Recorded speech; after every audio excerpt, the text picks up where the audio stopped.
Excellency Embajador, miembros del cuerpo diplomático, distinguidos invitados, queridos amigos.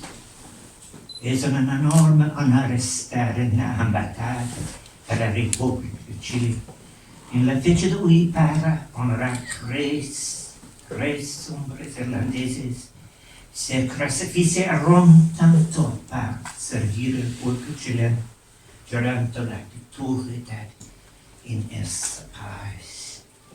Padre Brendan Forde, Padre Desmond McGillicuddy, les agradecemos profundamente su valioso trabajo por los derechos humanos en Chile y en el mundo, a la vez que recordamos con cariño el trabajo del Padre Hollohan.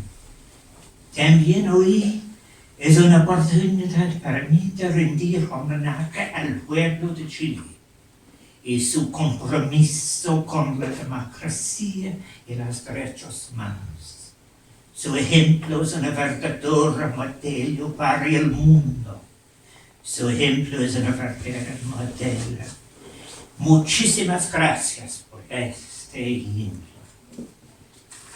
Embajador, en Gederschiers is een uitslag aspect, den korte politiek, is een Eliok. Is this not muy importante? This is such an important, maar shota shuri trovota, maar toshe bana en filmtishi is tovokti is zeer active.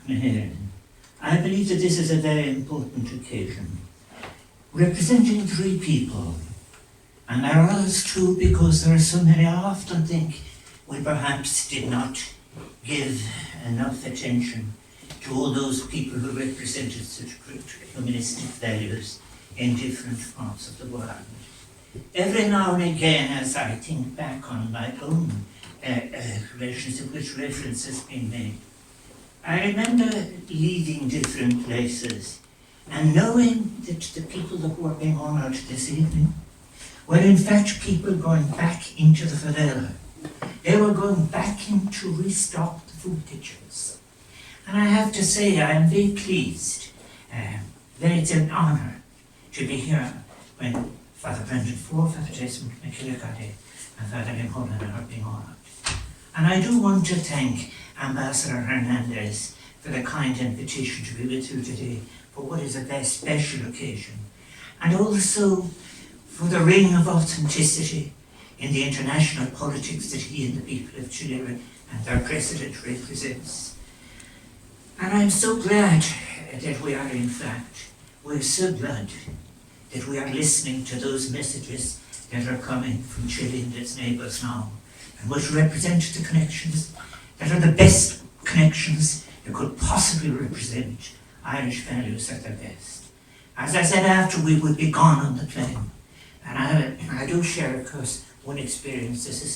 I have also been deported from a country at another time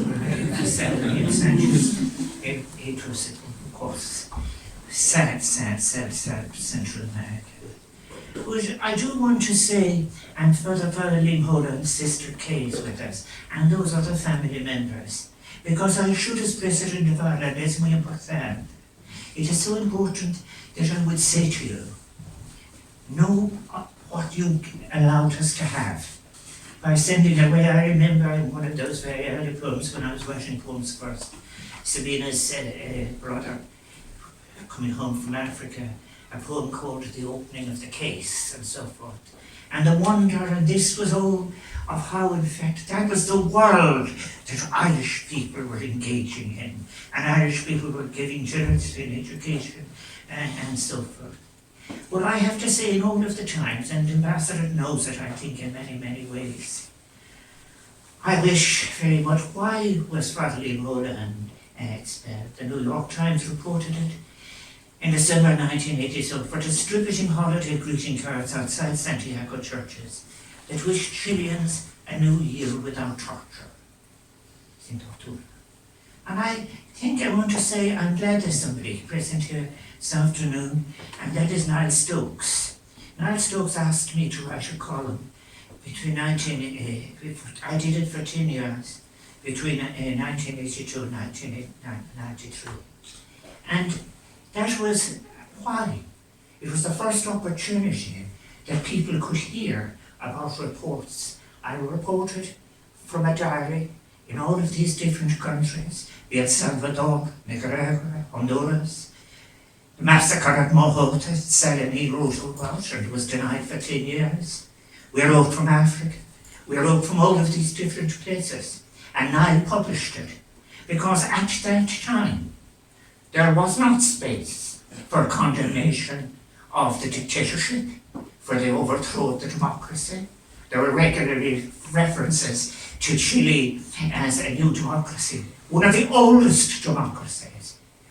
Democracy was stolen from the Chilean people in a brutal act assisted by forces from outside that never properly, ever apologised for it, nor do they now. Hollohan belonged to the London-based Mill Hill Fathers, and those soup kitchens to feed the poorest in Santiago, they insisted, not just it wasn't only about food. I remember Pedro Hughes, who I had visited in El Montón in Peru on my way in 1988 to Santiago, running a program for families suffering from tuberculosis in El Montón, the former rubbish dump in Lima. Great! And I want to say to you, Ambassador, you in fact encourage in us the recognition of the best people representing the best of values and contributions to humanity. And you assist us enormously in that. And you have made such a great beginning by doing this to your representation of your president and your people here. I think those youth organizations as well, think of the age for it was important. As you have heard from Desmond McGillicuddy, 26 years old when he arrived. And when they are expelled, they are 29 years old. They ate that youngest. And I also think that is what I always remember when I met Brendan, I think, in Elston, Colombia, perhaps, or was it? Well, difficult to remember which jungle I met him last. This innovative factor who turned into a bed. But the most striking thing about Brendan's thing was about, it reminded me about the tribute to a previous bishop of East Buckingham, the Condicente. The purpose, he was always going back into the heart of the community and living with them. And these were such great people. I think it is important to regularly remind ourselves of what happened during Pinochet's first 3 years of power. We know that approximately 130,000 were arrested, and throughout his reign more than 3,000 were murdered, and 3,000 disappeared, and tens of thousands were tortured, raped, and sadistically abused. I had the great privilege of launching Joan Hara's book about her husband, Victor Hara, whom she gave me, and I intend to give it back actually to the Chilean Museum. She gave me Victor's songbook. Victor was arrested by the Chilean military after 1973 coup, led by Pinochet. While in custody, his fingers were broken, he was tortured. He was shot dead before his body was thrown onto the street of a shanty town in Santiago. The diploma of honour that has been given to these wonderful people this evening is a recognition of their humanitarian assistance, but also of their identification and solidarity with those who suffered persecution in that dictatorship of 73 to 79. And I commend Chile again and again for honouring this. First, who among us could afford to forget? I want to say just a word, because I haven't, I think, written about it much before, was about how I eventually decided to go in 1988. I think I had been in Lima looking at the Trucker project, and then I went from there on to Santiago. But one of the things that was very, very important was who asked us to go. It was the community in Shannon. I visited them and they were organising a concert, and they said they would raise some money to pay for it, because we were told we were not recognised. The Irish government was embarrassed by an attack it had received for, in fact, in relation to Las Malvinas. So we were not to be recognised, we were not official, we were to get no money, and so forth. So we used our own money, but the Chilean community were the first. And the second were los Sindicalistas, the Irish Congress of Trade Unions. They knew that among the people who were being attacked or murdered openly were in fact trade unionists. They put some money together, and that's how it all came together when we went off. I went on 2 weeks earlier to make contacts with Carlos Dupré, who was the Secretary General of APAINDE, which is an international association for the return of democracy to Chile. I met him, and that's how I became to be, because I was the first, that's how I became to be Observador. And then I said I'll pick the farthest point on the map, because we were to send some Antofagasta and 2 people to Santiago, and that's how I entered the Punta Rey when I was down in the very tip of the that where there's my most wonderful, promising, excellent, hopeful source of hope. The President of Chile now is just doing so much, and I so wish him well. And he deserves all our support, and his neighbours deserve all our support. Our only proper hope for humanity, and a connection properly between justice, ecology, and economy that is of the people. I do remember when I said how grateful I was at that time, and I must remember there were brave people in the leadership of the church at the time. For example, those colleagues here were present, were working in coordination with La Pequería de Solidaridad, set up by Cardinal Archbishop Santiago Raúl Silva. I was visiting myself when I was visiting Donbridge, meeting a member, a bishop, who had in fact had a bomb placed in his church. I think we must remember too, the Colombian Fellows didn't get much notice here. They had their house stormed in 1975, which resulted in the murder of their housekeeper in Real Gervais, and the detention, of course, in torture of Dr. Sheila Cassidy. And it is after that then you have the explosions of Alice Forde and McGillicuddy. These wonderful Irish people in Chile. And there is something special. There is something special about those people who crossed the Andes to establish a country and to establish. I remember it's very, very interesting to say about it. It's in fact Bernardo's father Ambrosio who abolished his clerical privileges in Peru for the very, very first time. And of course the constitution of Bernardo in relation to Chile is one of the very first. It actually decries racism in all its forms, and these are all there. That is why it is to these countries now, we must be with them in representing, as they do, new forms of equality, just as it's so. And I do remember T.T. Pat McCartan and Shane Wilson, Joe too, who travelled with me. And I remember it well, as that meeting with Carlos Dupré. I think the vote was close in Punta Arenas at 10 to 7 in the morning. The vote no was 3,879. The vote no was 4,892. This was a kind of la alegría en la fe. I have witnessed these people choosing a path based on a democracy and values.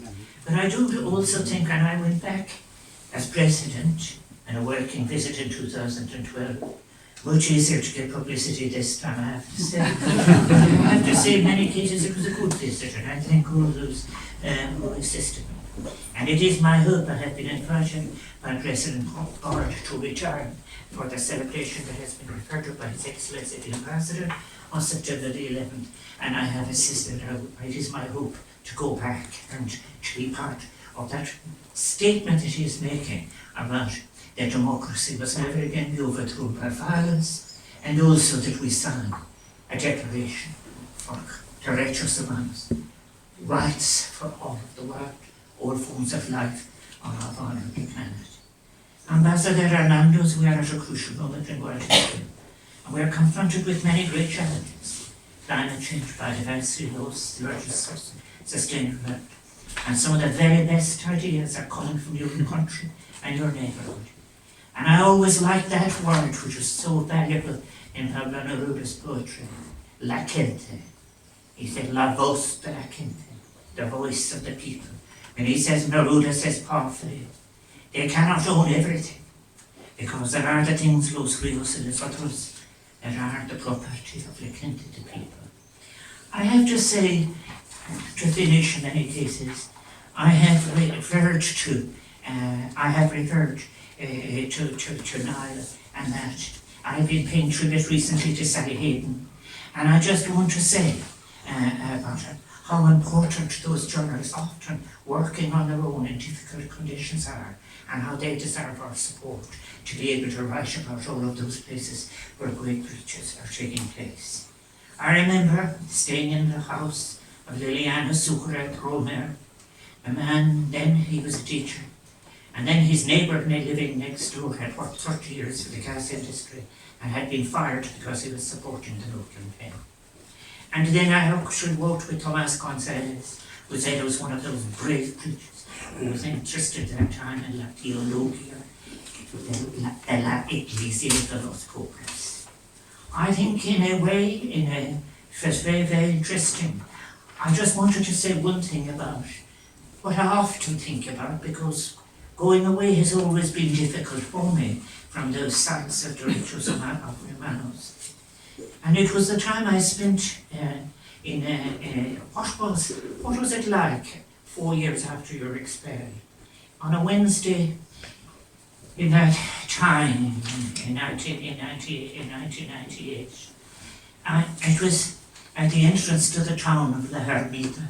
Is a little shrine to a 15-year-old boy whose nickname was Pete.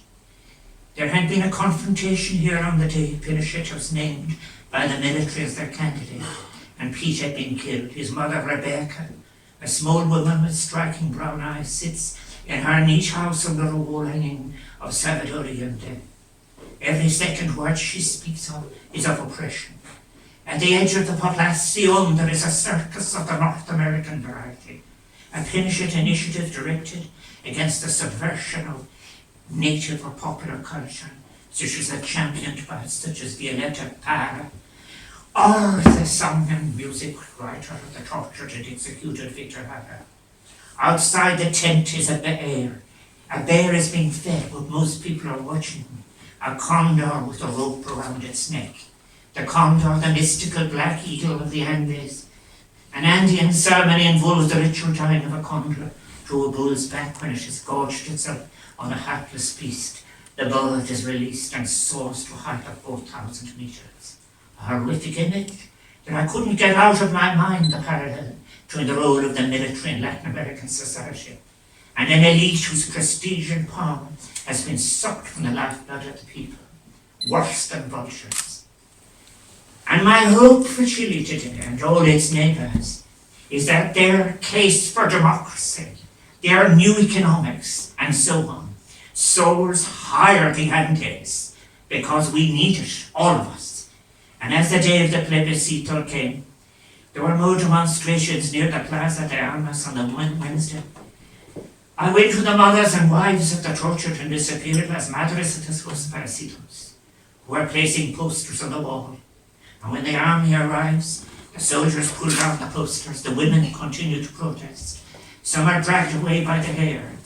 The literature asks, me torturaron, me asesinaron, me desparacinaron, me olvidaste. Should the torture, the disappeared, the assassination be forgotten?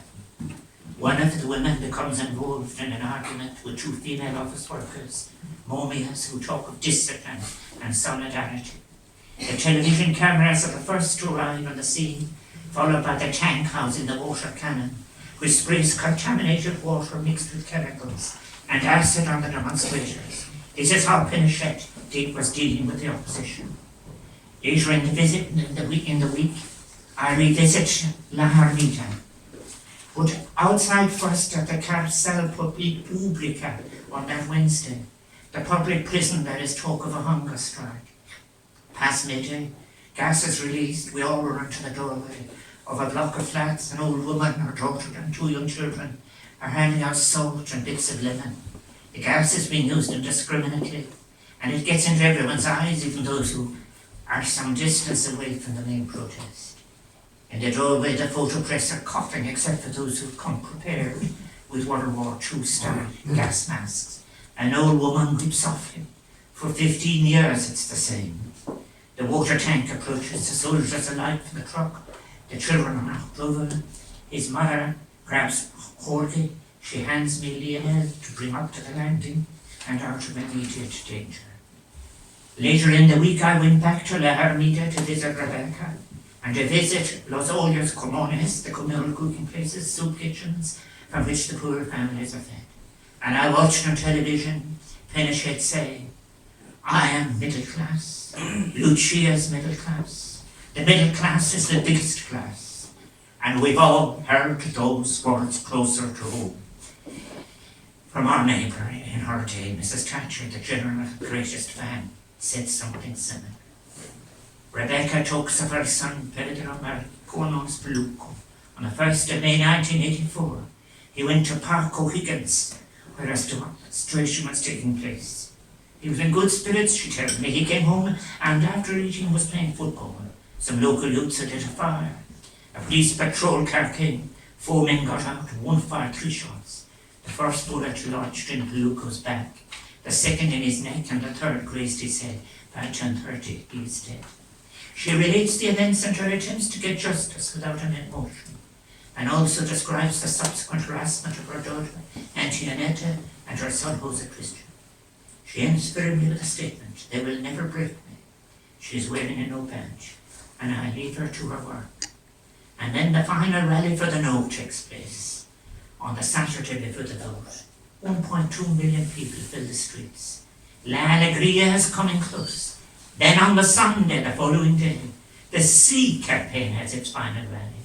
More cavalcade of cars, the rich, and to those who aspire to be rich. They are on the side of Pinochet, against them are the poor. There is sometimes a phrase said, and people have to be very careful about how easily it could be misused, and this is the poor people, as if in fact the Chilean people inflicted poverty on themselves. I often say, I say it again in the presence of distinguished diplomats, I can never understand how the dictatorship was supported, overtly and covertly, by so many administrations, how its opponents were allowed to be abused and even murdered. And then too we should reflect on the role of Professor Melton and Rose Friedman and Los Muchachos of Chicago, bringing an entire postgraduate class to support, for example, economics, which was the first thing to do, was to add the private debt to the state debt, of which the private debt was 55%. I think that it is wonderful. The idea for us, it is so important for it not to be hidden, how children of another country were used as a laboratory for a mechanistic, ideologically driven, extreme version of market theory that degraded the economy, degraded economics, and was oppression. I do want to say what a great honour it is to be here. I know I have gone too long perhaps, but I do recall as well when people were speaking to me about these days, about brave diplomats, the Swedish and the Colombian embassy and so forth, who opened their doors and allowed people to come in and arranged for their passage. And I also think often in many cases of that important work of Raul Silva and Enrique to offer refuge support to victims that are the Archbishop of Santiago. But I often think too of those days and what was to happen. I met those families that you know that I met, including Rosa. And who goes against to want to go back and want to be again back, but everything was changing now and so forth. All I want to say about it is, every day I met those Chilean community in Ireland, they helped my heart lift because they were talking about the future. And they had such great love and great political arguments. I visited a group of 21 times with about 12 different political positions. That is why, it's about to say, South America is a very, very political place with the very greatest possibility of not just helping its part of our world, but all of our world. And that is why it was so important that Lula is back where he is, our only hope for saving the Amazon, humanity, and our future for future generations. And may he get all the support he needs. And he certainly, I say it again and again and again, not as only as President of Ireland, but I believe in el nombre de la gente de Ireland, that the Irish people support those kind of politics. And you know something, we're at our best when we're working with all our communities like that. Muchas gracias, muchas gracias.